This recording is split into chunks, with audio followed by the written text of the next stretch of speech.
जय श्री कृष्ण। राधे राधे। भादो मास में भगवान श्री हरि की कथा कहानियाँ सुनने का विशेष महत्व है। आज मैं आपको श्रवण कराने जा रही हूँ सती अनुसुआ की कथा। आप इस कथा को अंत तक पूरी श्रद्धा और प्रसन्नचित मन से श्रवण कीजिएगा और कमेंट बॉक्स में जय श्री कृष्णा जरूर लिखिएगा। भगवान को अपने भक्तों का यश बढ़ाना होता है। वे नाना प्रकार की लीलाएं करते हैं।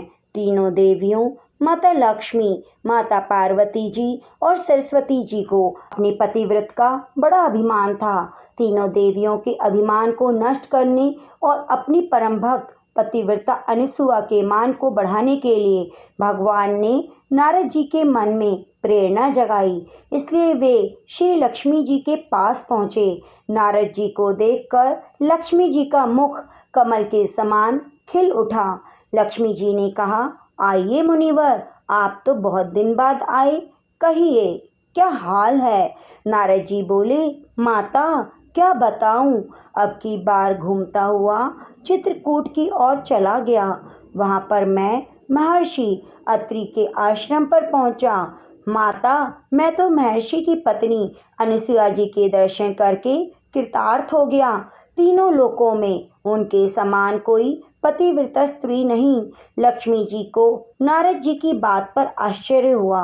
उन्होंने पूछा, मुनिवर, क्या वह मुझसे भी बड़ी है। नारद जी ने कहा, माता, आप ही नहीं, तीनों लोकों में कोई भी स्त्री सती अनुसुआ की तुलना में किसी की भी गिनती में नहीं है। इसी प्रकार देवऋषि नारद ने माता पार्वती जी और माता सरस्वती जी के पास जाकर भी उनके मन में यही भाव जगा दिए। अंत में तीनों देवियों ने त्रिदेवों से हट करके उन्हें सती अनुसुआ के सतीत्व की परीक्षा लेने के लिए आग्रह किया। तीनों देवों ने मना कर दिया, परंतु देवियों के हट के आगे उनको बात माननी पड़ी और ब्रह्मा विष्णु महेश महर्षि अत्रि के आश्रम पहुँचे। तीनों देव मुनियों के वेश में थे। उस समय महर्षि अत्रि अपने आश्रम में नहीं थे, अतिथि के रूप में आए हुए त्रिदेवों का सती अनुसुआ ने स्वागत सत्कार करना चाहा, लेकिन त्रिदेवों ने अस्वीकार कर दिया।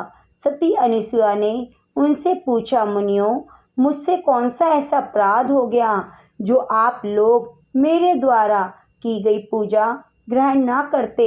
मुनियों ने कहा, देवी, यदि आप बिना वस्त्र के हमारा आतिथ्य करें तो हम आपके यहाँ भिक्षा ग्रहण करेंगे। यह सुनकर सती अनुसुआ सोच में पड़ गई। उन्होंने ध्यान लगाकर देखा तो सारा रहस्य उनकी समझ में आ गया। वे बोली, मैं आप लोगों को निर्वस्त्र होकर आतिथ्य करूंगी। यदि मैं सच्ची पतिव्रता हूँ और मैंने कभी भी काम भाव से किसी पर पुरुष का चिंतन नहीं किया तो आप तीनों 6-6 महीने के बच्चे बन जाएं। पतिव्रता माता अनुसुआ का इतना कहना था कि त्रिदेव 6 महीने के बच्चे बन गए। माता अनुसुआ ने निर्वस्त्र होकर उन्हें अपना स्तनपान कराया और उन्हें पालने में खेलने के लिए डाल दिया।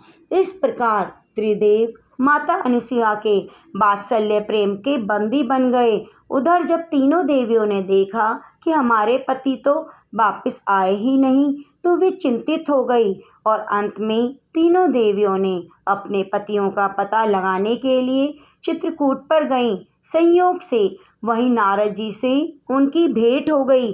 त्रिदेवियों ने उनसे अपने पतियों के बारे में पूछा। नारद जी ने कहा कि वे लोग तो आश्रम में बालक बनकर खेल रहे हैं।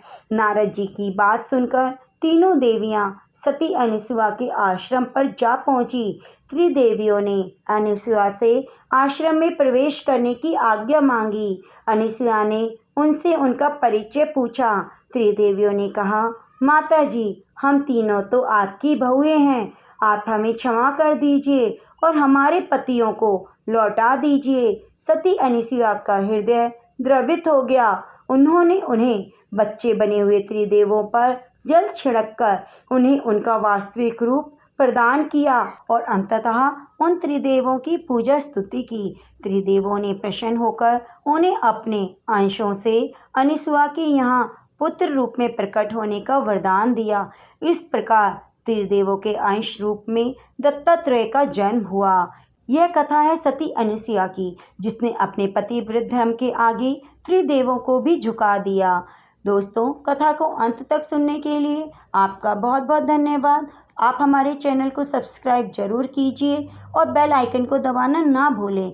मिलते हैं ऐसी ही धार्मिक रोचक कहानियों के साथ।